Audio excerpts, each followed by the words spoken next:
My name is Nick Totterdell. In 2020, I became ill with a pleural infection.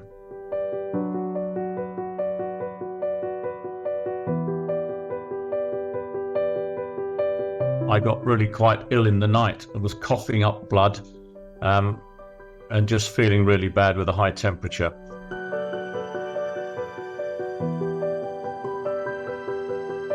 The triage process was really quick, and within minutes I was lying on a bed. I had a blood transfusion, and they started pumping me with IV antibiotics. They could immediately tell that I had sepsis. Taking my stats at the time, I had a very low blood pressure, and they took a blood test and did a CRP count, and it was like up in the hundreds. It was pretty soon that they knew that there was something wrong with my chest because I was coughing so much. They knew that I had a chest infection, maybe a sort of a pneumonia. But it did take lots of days before they knew about the empyema. More than once I was asked whether I'd come into contact with any wildlife in Prague, whether I'd been bitten by a rat or had some other means to catch a peculiar infection, because they couldn't nail down what the infection was. It was extremely hard to work out what was happening because the blood tests weren't showing anything. But then I had a number of x-rays. I don't remember, I haven't got access to my notes, whether I had a scan at this point, but I certainly had x-rays. And I think that must have been how eventually they saw a patch on the right lung, which they realized was because the pleural cavity was full of fluid.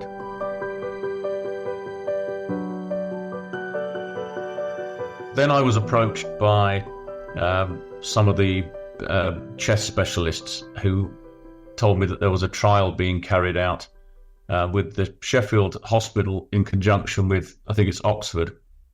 And I was asked if I might join the trial, because the whole point of the trial was to determine, at the point I was at, which was having had the drain and not having recovered fully, what was the best next step.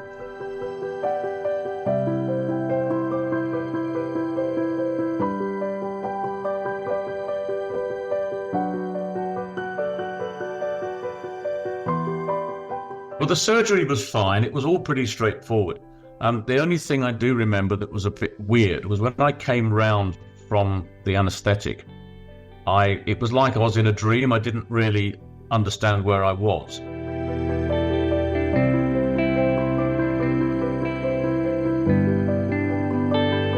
I was still quite poorly.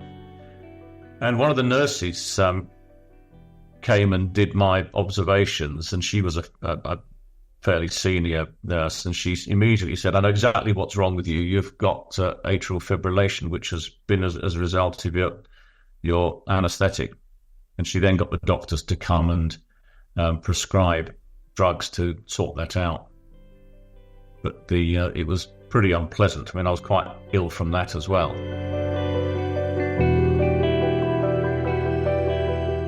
I had a bag full of medication when I left the hospital, but I was surprised that there were no further antibiotics. But the doctors just said, "Look, you've had enough. You've been pumped with this stuff for weeks now. You don't need any more for now."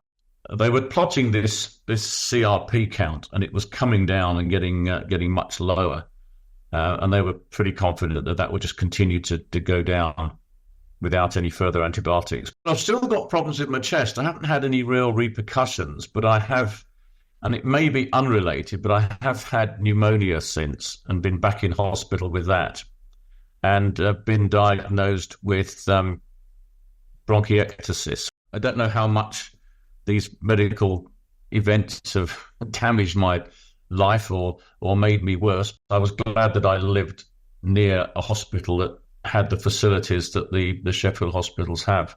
I suspect if I hadn't gone to hospital in the night, then I would have been going somewhere completely different and wouldn't be here now.